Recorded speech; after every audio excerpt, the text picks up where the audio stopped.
বন্ধুরা, ইয়াসের সাথে আমার বিয়ে হয়ে যায়, কিন্তু ইয়াস এখন পর্যন্ত বেহুশ আছে। আরে বাপরে, বড় লোকদের বেডরুম কত সুন্দর হয়। আরে অ্যানি তো ইয়াসকে অনেক ভালোবাসে, আমার মনে হয় আমার ছেলে অনেক তাড়াতাড়ি সুস্থ হয়ে যাবে। আরে ইয়াস, তুমি কখন উঠতেছো?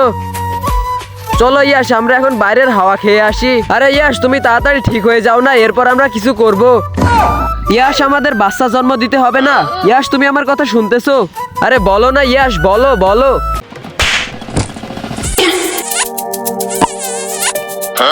আরে এটা কি হয়ে গেল? আমি তো ইয়াসকে কিস করে দিছি। আরে অ্যানি বাবু, তুমি কি করতেছো? আরে না না, আমি কিছু করতেছি না। অ্যানি বাবু, আমি জানি তুমি আমার ছেলেকে অনেক ভালোবাসো, কিন্তু আমার ছেলে এখন পর্যন্ত অজ্ঞান আছে। তুমি ইয়াসকে ছেড়ে চলে যেতে পারো। আরে আমি এত বড় লোক বাড়ি আর কোথাও পাবো না, আমি এখানেই থাকবো। আরে না, আমি ইয়াসকে ছেড়ে কোনোদিনও যাব না। আমি ইয়াসকে ভালোবাসি অনেক, আমি ইয়াসকে ছাড়া থাকতে পারবো না। বন্ধুরা, comment for next part and subscribe guys.